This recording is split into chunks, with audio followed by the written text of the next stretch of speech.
They laughed like it was harmless. But I could feel every chuckle cutting through me, sharp, deliberate, dressed up as family love.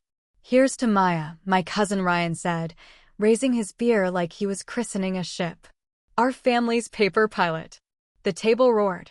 Their glasses clinked, their smiles glowed, and all of them turned toward me, expecting me to laugh too. So I did. Because silence was safer than truth. None of them knew what burning metal smells like when it sticks to your hair for weeks. None of them had heard a man's last breath crackle through a headset. And absolutely none of them knew who Spectre One was. I smiled anyway. Because that's what good daughters, good nieces, good soldiers do. They keep the truth tucked under their ribs where it can't ruin dinner. That night, as laughter rolled across the backyard, I made myself a quiet promise. The next time they turned me into a punchline, I wouldn't stay quiet. My name is Maya Cross, and that was the last summer anyone mistook my silence for weakness. The sound of waves carried across the dark, colliding with the hum of voices and the scrape of cutlery. Our family gatherings always sounded the same, too loud, too proud, too blind. Ryan was already deep into another story about real discipline, how Navy training built character, how desk jobs made people soft. His words hung in the air like smoke, thick, suffocating, impossible to wave away. I stared at the condensation running down my beer can. My fingers were shaking, not from anger, but from the effort of holding it together. The metal dented under my grip. No one noticed. Maybe that was the point. Our family believed in two things, noise and pride. Everything else, feelings, doubts, the truth, was just background static. When Ryan lifted his bottle toward his father, Colonel David Cross, pride lit up the older man's face like sunlight off brass. Father and son, two mirrors reflecting the same kind of confidence, the kind that needs an audience. I wondered, not for the first time, if there was room in this family for someone who didn't measure worth in decibels. I left before dessert. The laughter faded behind me, swallowed by the ocean. The tide nipped at my ankles, cold and electric, grounding me in a way nothing else could. I whispered into the dark, barely moving my lips.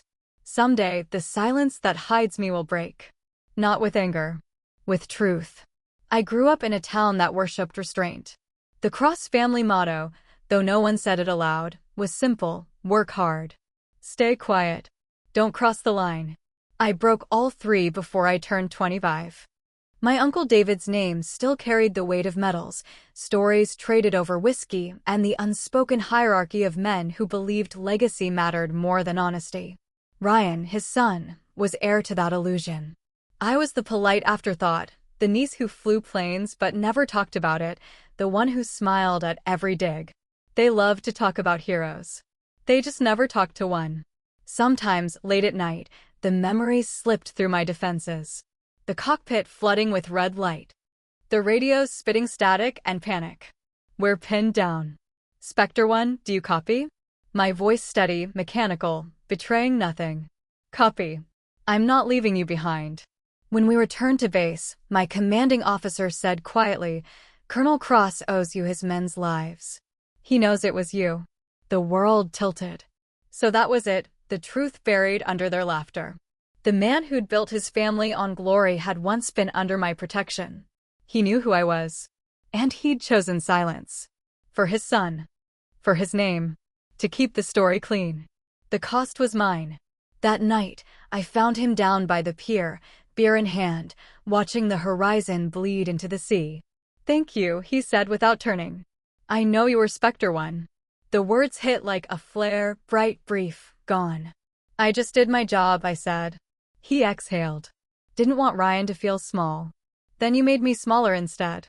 He didn't argue. Just nodded, jaw tight. "In the service, we don't say thank you out loud," he murmured. "We just remember." Maybe he believed that. Maybe he needed to. But that kind of loyalty, the kind built on silence, was strangling the rest of us. "Keep your silence if it keeps you comfortable," I said. "But next time someone laughs at me, I won't stay quiet." He looked at me then, eyes softening. "Good," he said. "You've earned the right." The tide crept closer, foaming around our feet. The moonlight cut the water into silver fragments. Between us, Something fragile shifted, a crack in the armor of pride. As I walked back toward the house, the laughter in the distance sounded smaller, almost hollow. That was the night I stopped mistaking quiet for peace. And I knew, one day soon, the truth would speak for itself. The next homecoming didn't feel like home at all. Mom met me at the door wearing her company smile, the one that never reached her eyes. The house smelled like lemon cleaner and something burning in the oven. "Maya," she said, too brightly, "you're early. Guess the road was clear. You should have called. We're having dinner at the Bradfords tonight." Of course. Another social performance. Another night of pretending. She hugged me anyway, short, stiff, like I might break the rhythm of her perfect evening. "Ryan will be there," she added. Of course he would. I hadn't seen him since that summer. Since the night at the pier. But people like Ryan never really left you alone. His name was everywhere. Military blogs, family group chats, even Dad's Christmas letters. Major Ryan Cross, following in his father's footsteps. Mine was never mentioned. I unpacked in silence. The same childhood room, same faded posters, same window view of the coastline. But it all felt smaller now, like I'd outgrown not just the walls, but the version of myself that used to fit inside them. The sound of a car horn snapped me out of it. Mom's voice echoed up the stairs. 5 minutes, Maya. Don't make us late." I looked at my reflection in the mirror, tired eyes, too many ghosts behind them, and forced a smile. Tonight, I told myself, I'll keep the peace. The Bradfords' dining room glowed with warm light, laughter spilling out before we even stepped inside. Ryan was already there, glass in hand, telling some story about his new command position. His uniform jacket hung perfectly, like the world was made to fit him. When he saw me, his grin faltered, just for a second. "Well, if it isn't our family's mystery pilot," he said. "Back from the skies?" His tone was teasing, but the room went quiet. People waited to see how I'd react. I smiled. "Still flying. Some of us don't retire after one medal." A soft laugh rippled through the table. Not loud, but enough. Enough to shift the balance. Ryan's eyes narrowed, the same way our uncles had years ago when someone threatened his version of control. Dinner went on, but something in the air had changed. The stories felt forced, the laughter practiced. I watched the way Ryan's fiancée clung to his arm, the way Uncle David avoided my eyes. It was all choreography, a performance they'd rehearsed for years. At one point, Aunt Lila leaned toward me. "Your uncle told us you saved a few men overseas," she whispered. "Is that true?" I froze. David's fork stopped halfway to his mouth. He'd told them. After all that silence, all that loyalty, he'd told them. But not the whole truth. "Yes," I said slowly. "A few." Ryan smirked. "She's modest. Just a few. Probably exaggerated in the reports." That was it, the flicker of old arrogance, the tone that always made my pulse spike. "Reports don't exaggerate," I said evenly. "People do." The table stiffened. Forks hovered midair. Ryan's fiancée shifted uncomfortably. "Why don't we talk about something else?" she murmured. But the silence that followed said enough. Later, outside on the porch, I found Uncle David alone, staring out at the darkness. "You told them," I said. He didn't look at me. They asked. "You promised." "I didn't promise anything, Maya. I just said I'd remember." The words hit colder than the wind. "You didn't tell them it was me who pulled Ryan out, did you?" He hesitated, and that was answer enough. "I couldn't," he said softly. "He's built his life around being the one who saves people." "You take that from him." I laughed, sharp, bitter. "So I get to be invisible so he can feel like a hero?" He sighed. "You chose silence, once. I chose peace. Not this." He turned then, eyes weary. "You're stronger than he is, Maya. Always were. But strength doesn't need applause." Maybe he was right. But that night, applause wasn't what I wanted. I just wanted the truth to stop choking me. When I got home, I found Mom waiting in the kitchen. "You embarrassed him," she said quietly. "Ryan? Your uncle." I laughed again, hollow. "He's a grown man. He'll survive." She shook her head. "You think speaking up makes you brave. But sometimes silence protects more than pride." I met her gaze. Silence protects lies, Mom. She didn't answer. Just turned off the light and went upstairs, leaving me alone with the hum of the refrigerator and the sound of my own pulse. That night, sleep didn't come. I kept replaying the dinner, the words, the looks. And then my phone buzzed. An unknown number. A single text. You shouldn't have said anything. Not here. No name.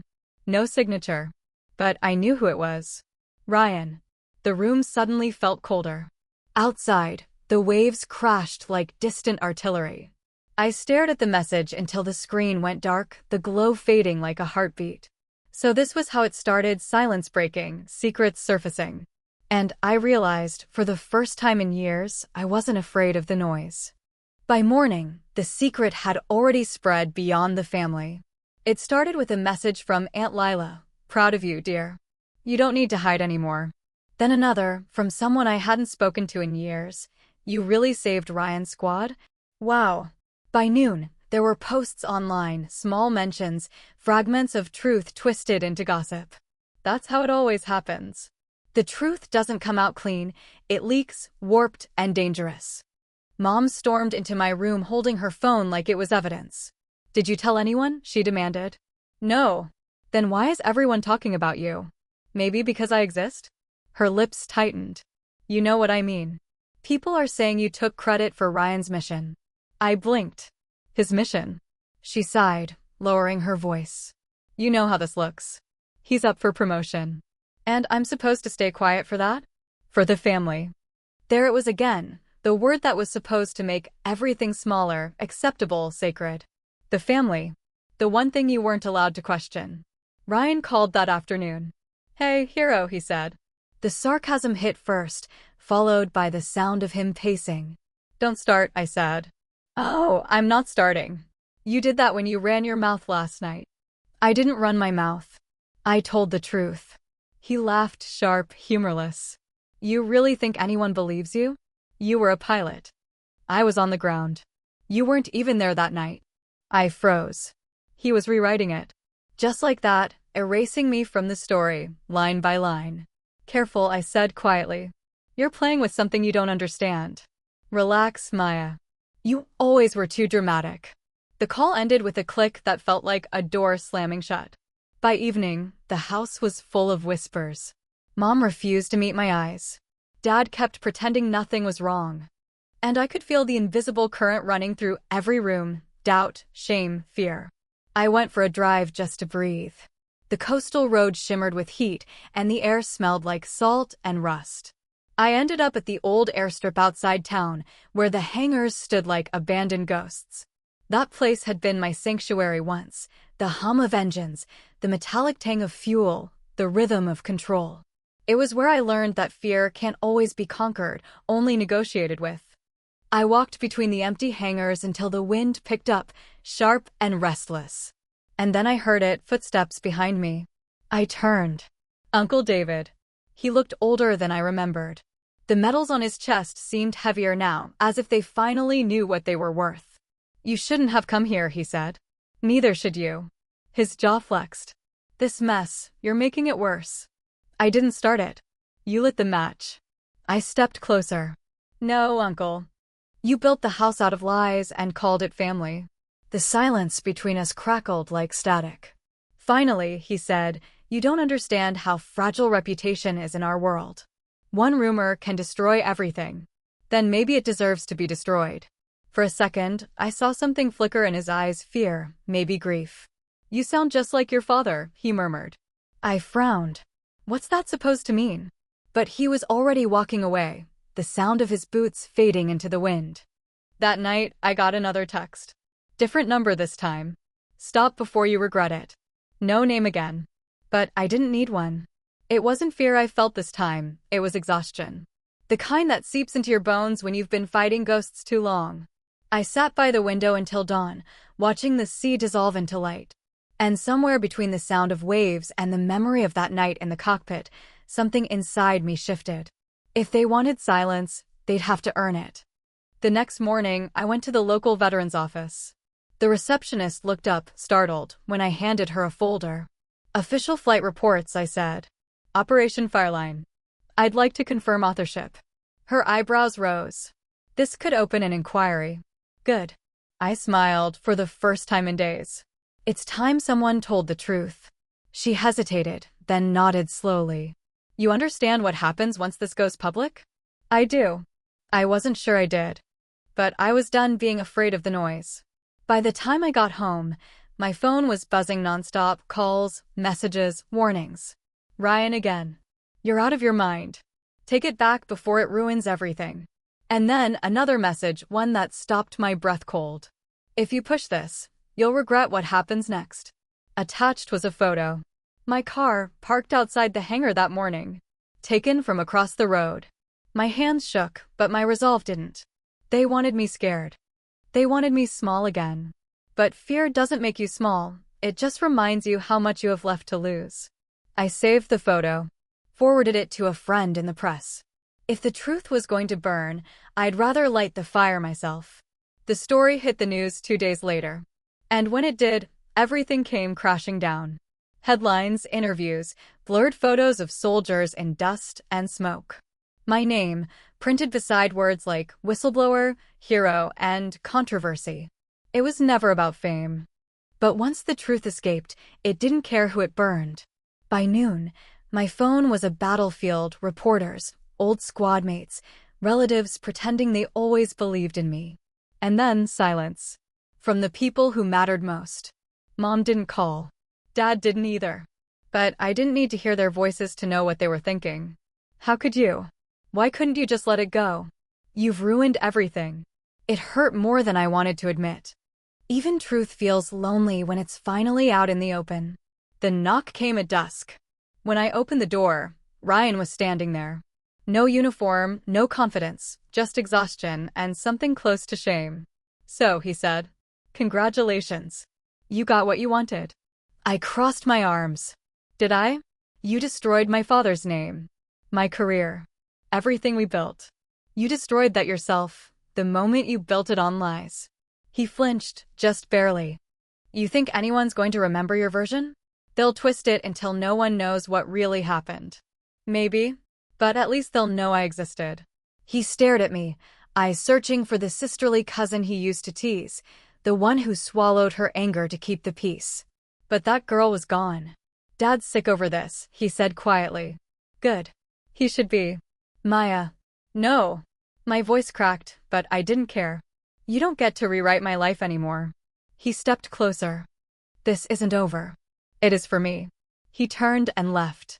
And for the first time since childhood, I didn't watch him go. The days blurred after that. News cycles shifted. Comment sections raged and then moved on as they always do. But inside the Cross family, the silence became permanent. Uncle David resigned from his post. Mom avoided town events. Ryan left the base for personal leave. And me? I stayed in the small coastal house, letting the tide wash away what was left of guilt. At night, I still heard the echo of engines, the clipped voices, the sound of my own breath in the headset. But now there was no shame attached to it. Just memory, sharp, real mine. One morning, I found an envelope in the mailbox. No return address. Inside, one photograph. A younger version of me, standing beside my aircraft. And on the back, a single line written in my uncle's unmistakable hand. We should have listened. I didn't cry. Not really. But something inside me loosened, like a muscle finally unclenching after years of strain. Weeks later, the Veterans Office invited me to speak at a remembrance event. I almost said no. But then I thought of the younger ones, pilots, medics, soldiers, learning to mistake silence for honor. So I went. The hall smelled like metal and rain. Rows of uniforms sat facing the stage. I stood there, palms damp, heart steady. I was taught, I began, that silence was strength. That real soldiers didn't need recognition, only duty. But silence can also protect lies, and I learned that too late. I paused, scanning the crowd. Some faces nodded, others looked away. I didn't tell my story to be called brave. I told it because the truth matters, even when it doesn't make you popular, even when it costs you everything. The room stayed still, heavy with understanding. For the first time, I didn't feel like an intruder in my own story. After the ceremony, a young woman in uniform approached me. "You're Maya Cross, right?" she asked, nervous but determined. I smiled. "Last I checked." I just wanted to say, it helps. Knowing someone finally said it out loud. She walked away before I could answer, and I realized that maybe this was what the truth was for, not to fix the past, but to light the way forward. That evening, I went down to the pier again. The same place where it had all started, the laughter, the silence, the promise I made to myself under the stars. The sea was calm now, the sky streaked with orange and violet. I closed my eyes and let the wind move through me. For years, I'd carried the weight of other people's pride. Now, all I carried was my own voice. I whispered to the horizon, almost smiling. "This time, the silence is mine." And for the first time in a long, long while, that felt like peace.